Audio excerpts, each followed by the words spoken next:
Good evening, Providence School families. Thank you for joining us tonight for our Parent University webinar, which is fostering bilingualism and biliteracy, dual language programs in Providence schools. Tonight we have with us Nelia and Jen from our multi-language learner office.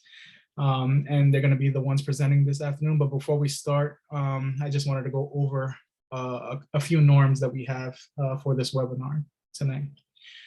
So I just wanted to mention, I'll go ahead and mention this first in case anybody wants to switch over. But if you are interested in receiving this workshop in Spanish, you can go to the bottom of the screen and select the interpretation feature, which is a globe. Once you select that feature, you can select Spanish to hear this presentation in Spanish. So para los padres y familias que están aquí en esta reunión que quieren escuchar esta presentación en español, si miran por abajo de la pantalla, hay un icono de un globo. Si selecciona ese globo y le da a español, pueden escuchar la presentación esta tarde en español. So I'll give you a minute to switch over if you're going to do that so that I can go over the norms. Voy a darle un momento para que si quieren recibir la presentación en español, pueden hacer ese cambio y después vamos a continuar.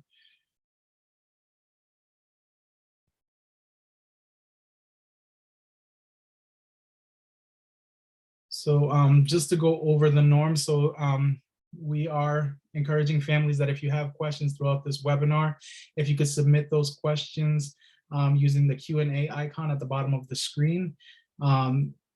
You can click that icon at any time during the presentation that you have a question and submit your anything that you have, any comments, concerns during the presentation, and then we'll see that and be able to answer it at a later time during the meeting. We're also gonna encourage you that if you wanted to ask your question live, towards the end of the meeting, when we allow that portion for Q&A, if you raise your hand, we will unmute you, and you can make your question to both Jen and Nelia out loud, and we'll try our best to, get to every question.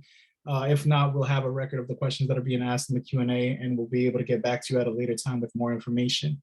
We're working with interpreters in Spanish for this presentation, so we are going to be speaking at a different pace, just to take in consideration that the presenters need to take the information we are sharing and translate that into Spanish for Spanish-speaking families.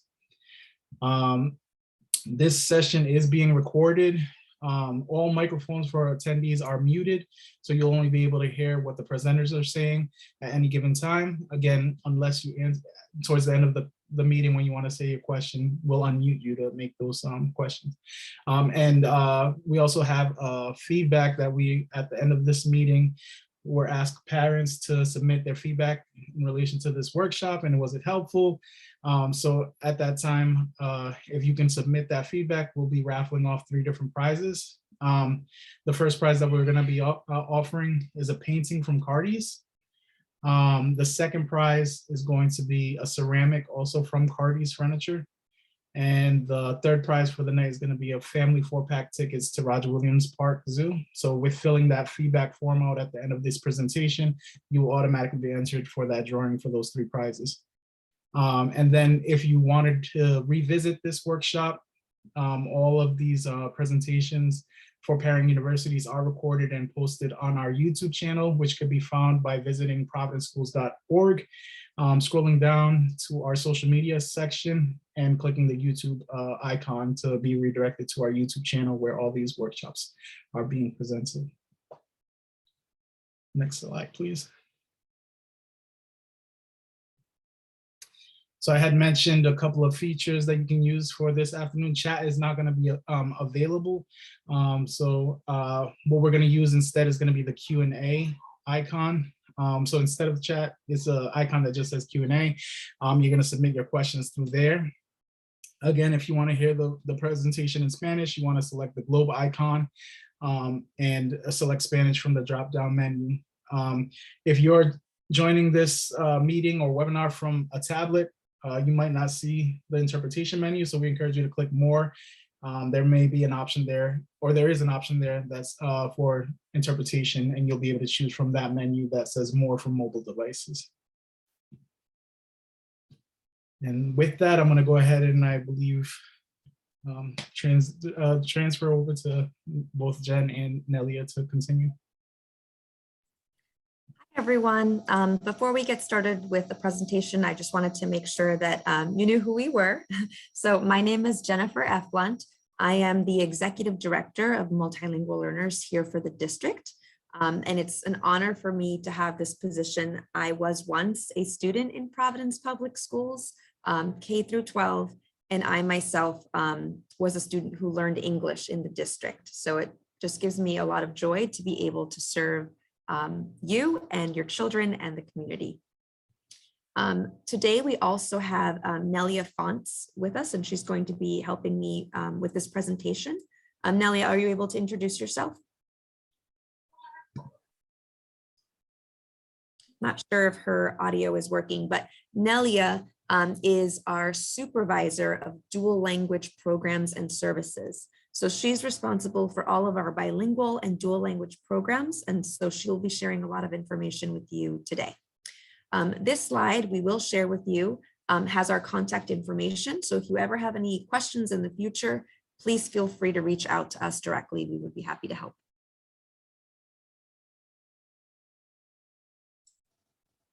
So today's agenda, we are going to cover several topics. The first is going over just our dual language and bilingual programs, the ones that we offer here in this district. We will also talk about the benefits of a dual language or bilingual education. Some of you may have children in our bilingual programs, and some of you may be interested to learn more to see if this is something that you would want to enroll your students or your children in. We will talk about how you can foster bilingualism and biliteracy at home. So we'll give you some tips for how you can help develop that bilingual student to grow up into a fully bilingual adult.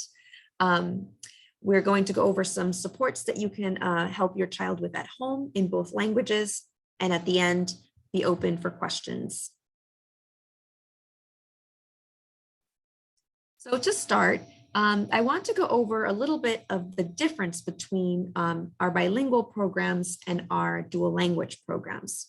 So both of these programs are programs that help students learn English and Spanish, and they all go underneath the bilingual education umbrella. But each program, whether it's a bilingual or it's a dual language, they look a little bit differently. And so here, there are links if you wanted to go into this presentation later. Like I said, I'm going to share the slides. You can click on these links and you'll see that if you click, it will take you to a program description. And these program descriptions are available in English, but there's also a link that you can select for Spanish program descriptions. And these program descriptions tell you what the goals of the programs are, the students that are eligible for the programs, the structure, so how much English and how much Spanish instruction do students get in these programs, and the schools that offer these programs. So we'll go over these with you, but I just wanted to let you know that you do have the link in the presentation. So you can click on these links and have access to them whenever you need them. So one thing I want to share is that in our district, we've seen great success with our students who have been enrolled in either bilingual or dual language programs. So we have a goal as a district to increase the number of students who have access to these programs and who can be served in a bilingual or a dual language program.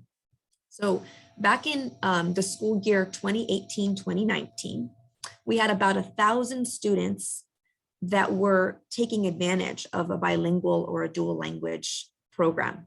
And they were receiving this bilingual education, both learning English and Spanish at the same time.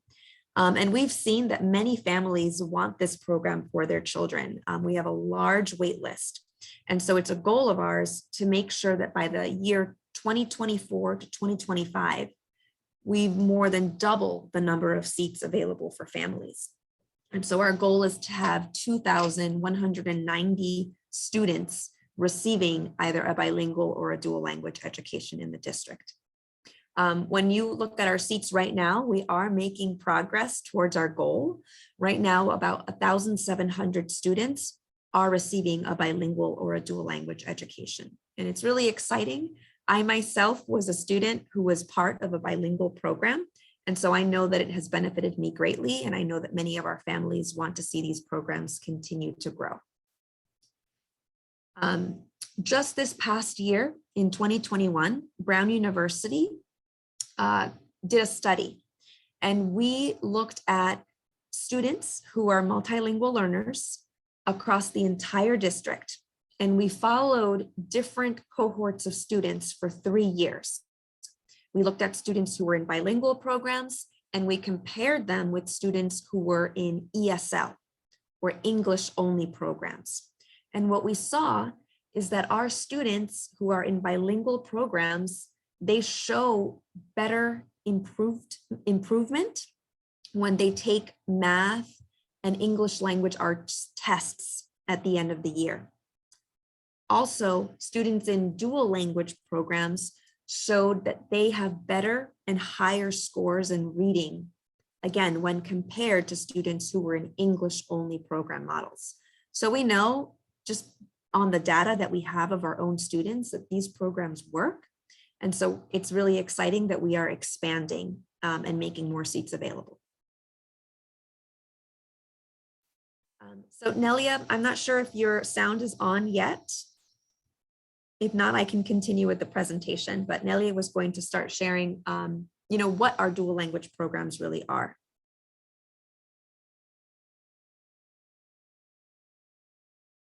If not, I will continue.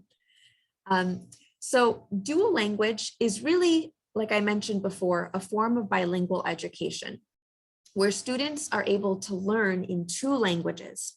In our district, it's Spanish and English. And they are taught both literacy and content like math, science, social studies every day in those 2 languages.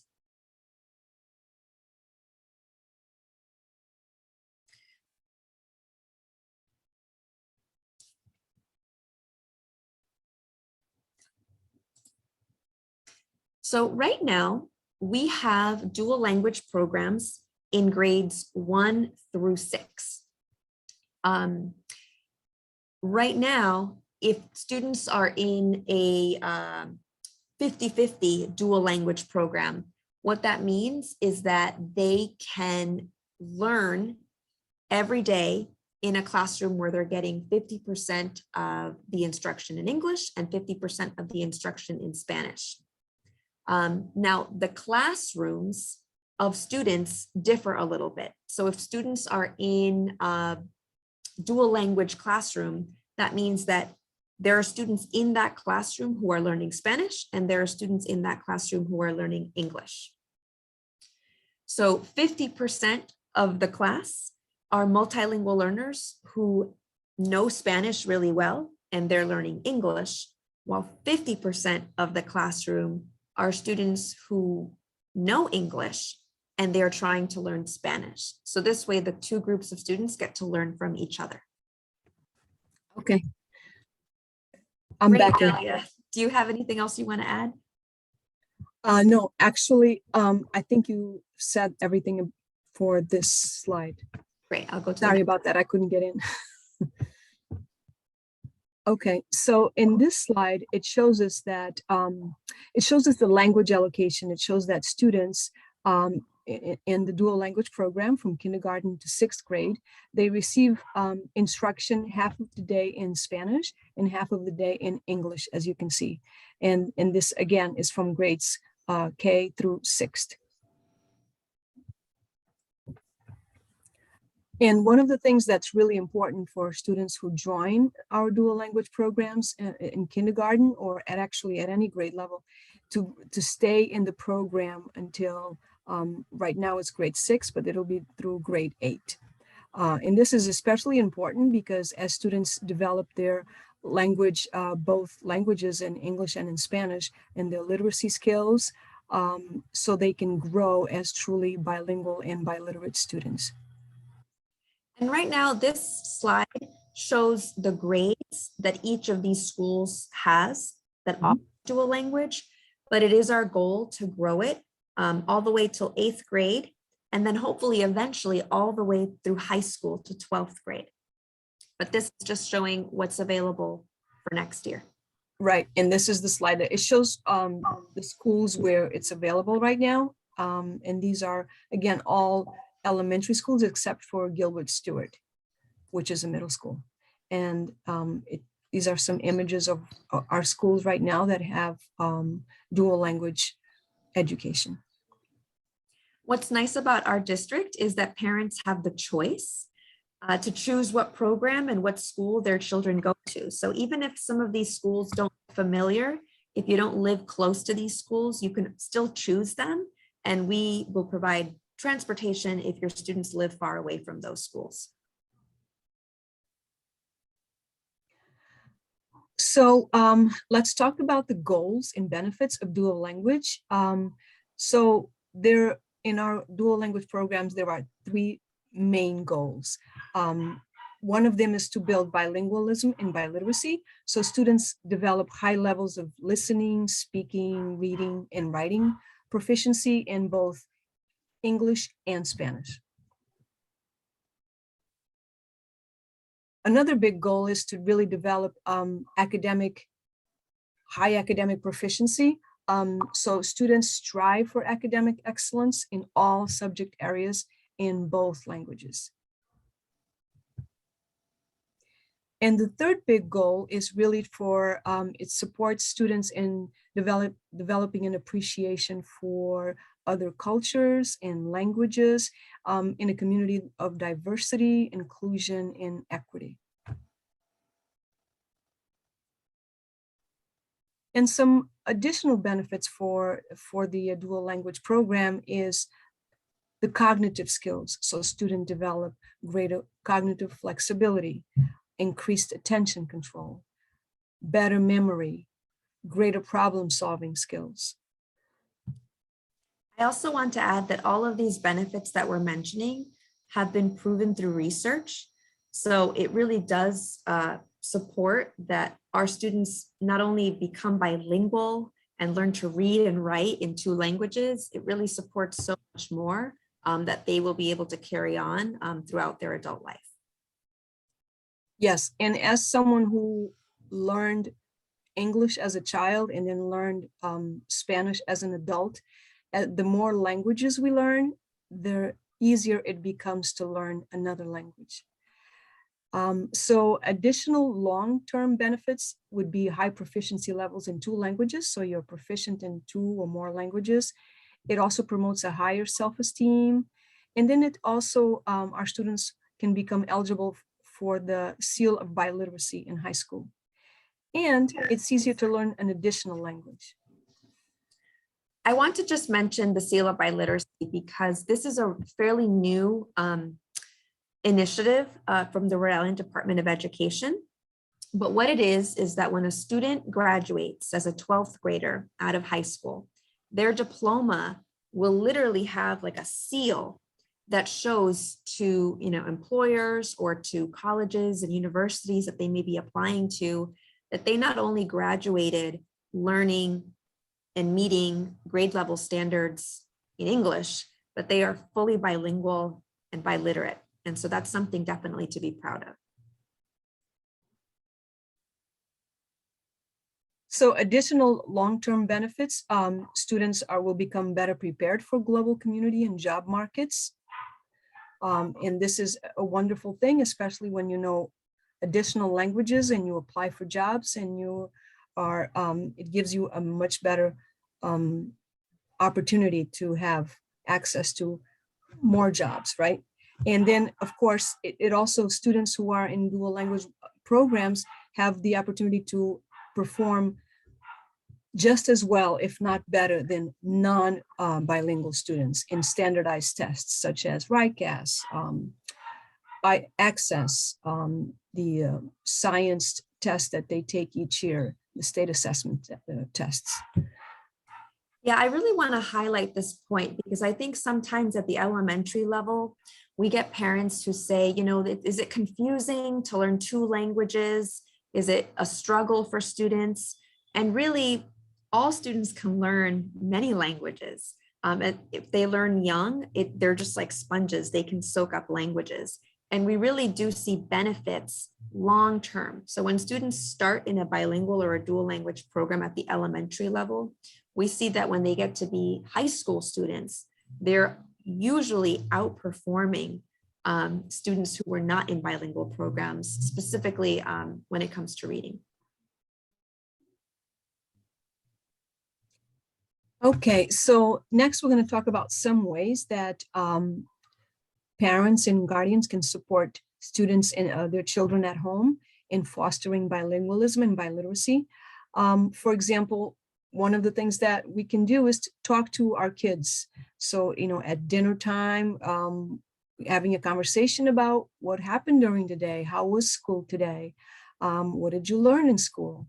And or if you go to the market and, you know, when you bring your kids and talk about so the labels on foods, right?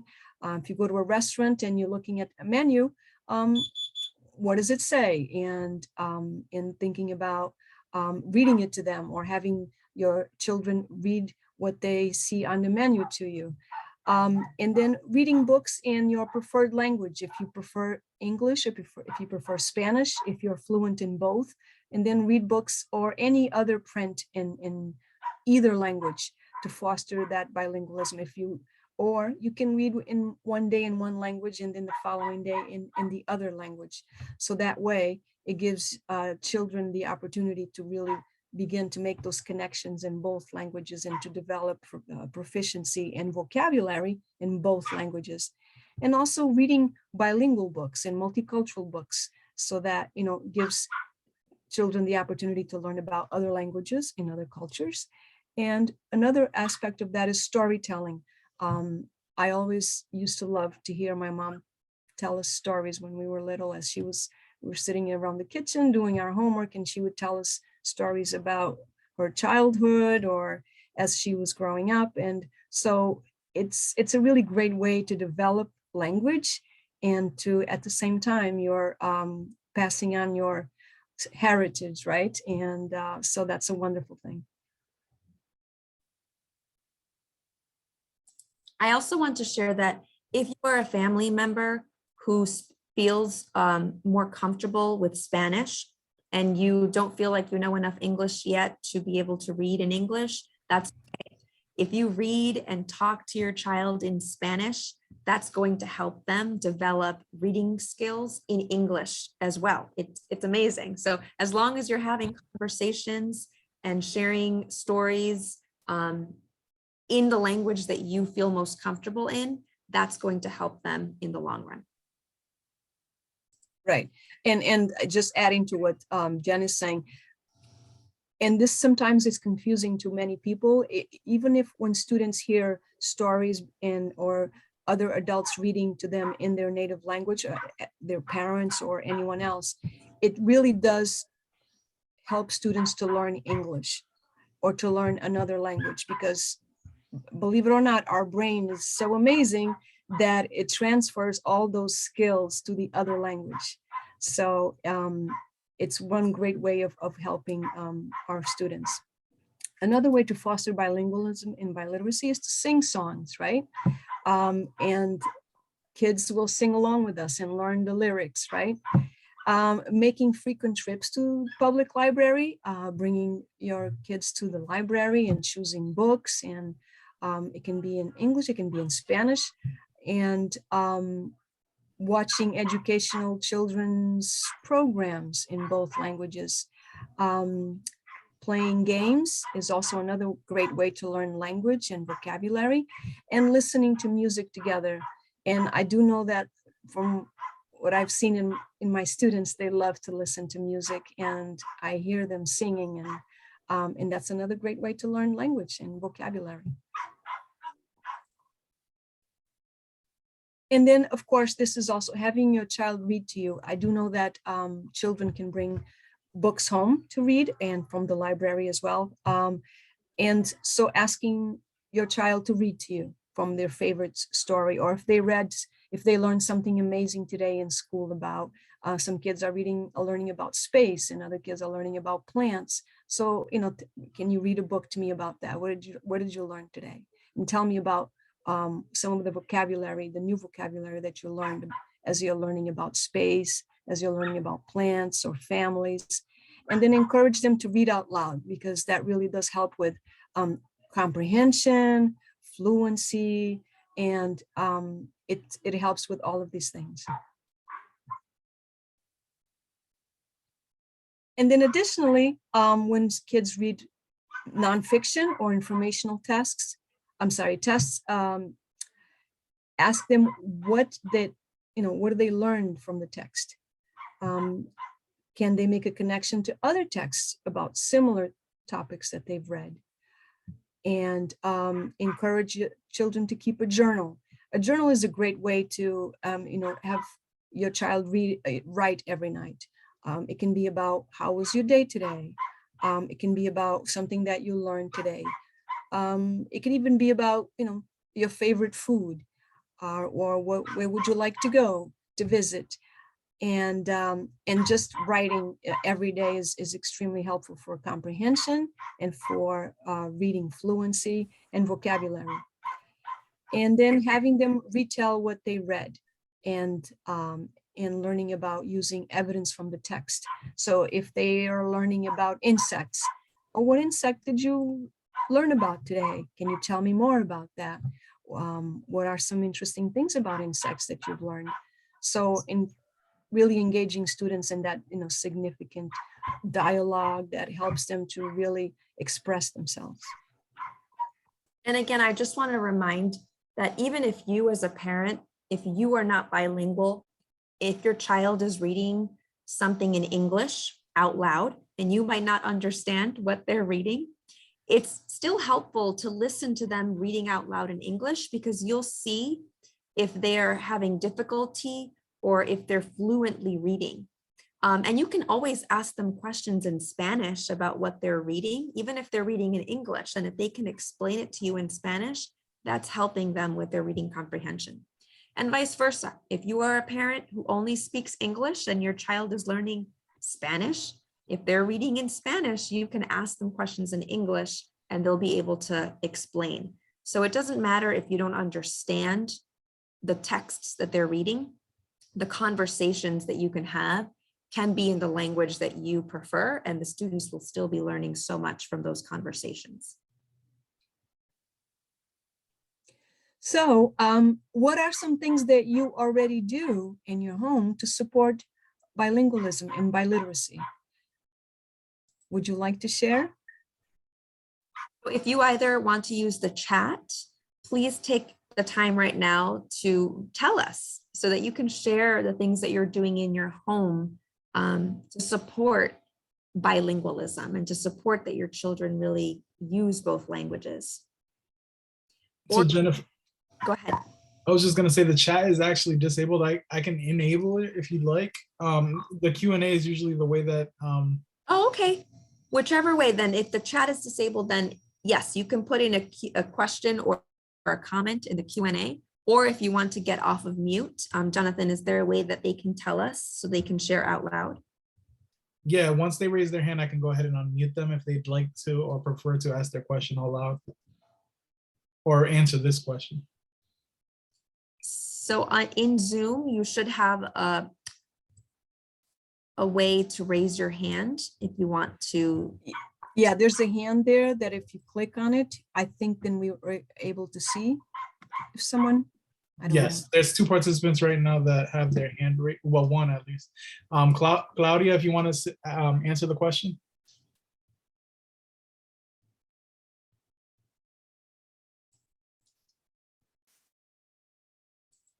Claudia, you would have to unmute yourself to be able to speak. We can't unmute you, but I did give you the ability to speak if you wanted to unmute yourself.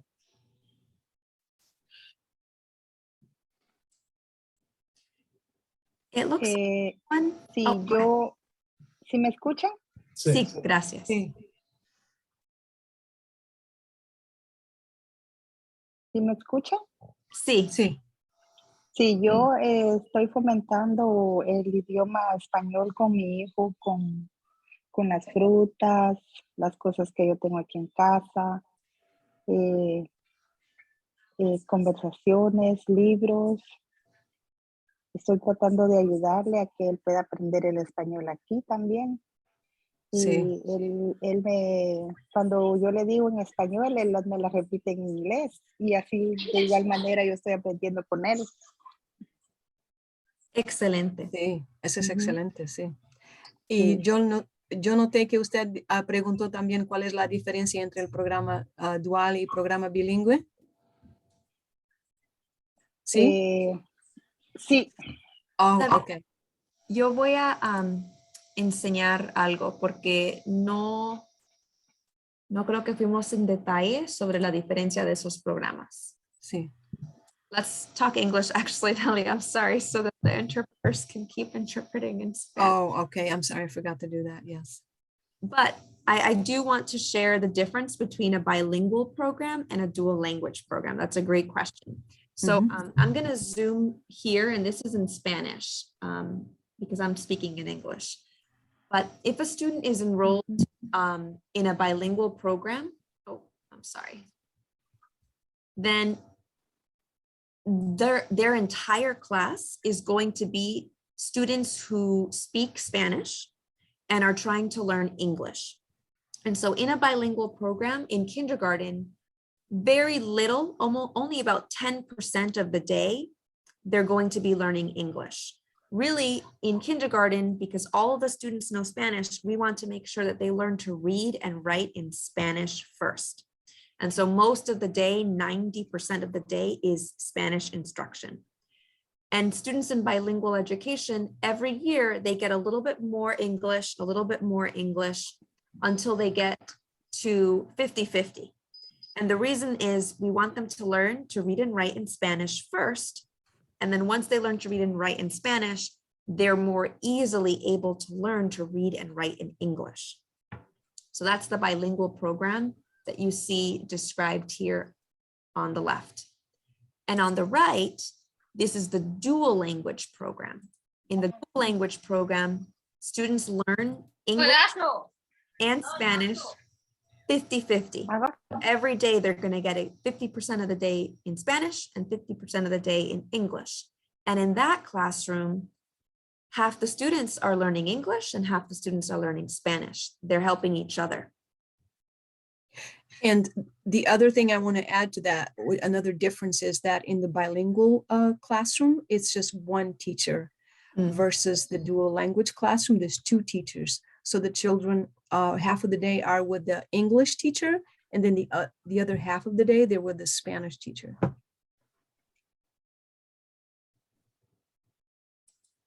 So we have another question from Jennifer in the Q&A, and it says, en nuestro hogar leemos todas las noches en ambos idiomas, también vemos programas en ambos idiomas. So it's more of a comment, basically saying in their home they read every night in both languages, and they also watch TV programs in both languages.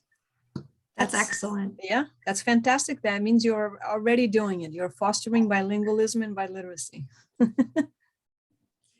And, you know, I'm going to mention, I know that I, as a student, when I was younger, there may be times in children's lives as they become teenagers where they might like one language more than the other.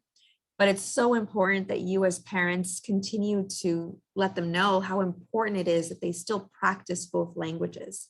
I think we see that often here when students come to the United States and they have friends who speak English, they just want to practice English, English, English.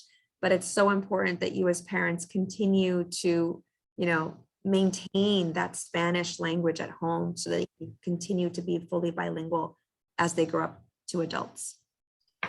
So we have another comment that came in from Paola, and the comment is basically that they go to the library and they also take out books in English as a way of fostering Yeah, what's nice about our Providence Public Libraries, they always have a section that's a bilingual section. And so you'll be able to find bilingual books. If you ask the librarians, they'll show you how.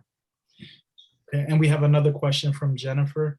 She wants to know what's required for you to be able to apply for the program of dual language or bilingual, and who decides which program is best for the child. That's a great question. So when students are registered in the district at the registration center, we give an assessment to students to see if they are students who need support learning English. So if a student is identified as a student who needs extra help in school to learn English, then parents are giving the option, do you want an ESL program that's an English only program where they're going to learn English? Or do you want a bilingual and dual language program where they will be able to learn English and Spanish? I will say that oftentimes our bilingual and dual language programs are full. And so if a parent wants that program, they may be put on a wait list. But if you are not in a bilingual or program right now and you want your child to be in one, you can contact Nelia or myself here in the Office of Multilingual Learners, and we can see if we can put you on the wait list or if we can help change the program for your child. You can also ask the school. So every school has a coach who specifically works with multilingual learner families and students, and they will be able to explain, how they might help you change programs. If your child's right now in an ESL program and you want to switch them, we may be able to make that change if there's a seat available. I will say that when students get older, after second grade, we do want them to have some literacy in Spanish if they're going to be moving into a classroom where they're expected to read and write in Spanish. And so there are assessments that we give students to see if they would benefit and be able to succeed in a bilingual program. Any student in K-1 can select bilingual programs, but again, starting in second grade, we do give an assessment in Spanish to see if they have Spanish literacy skills.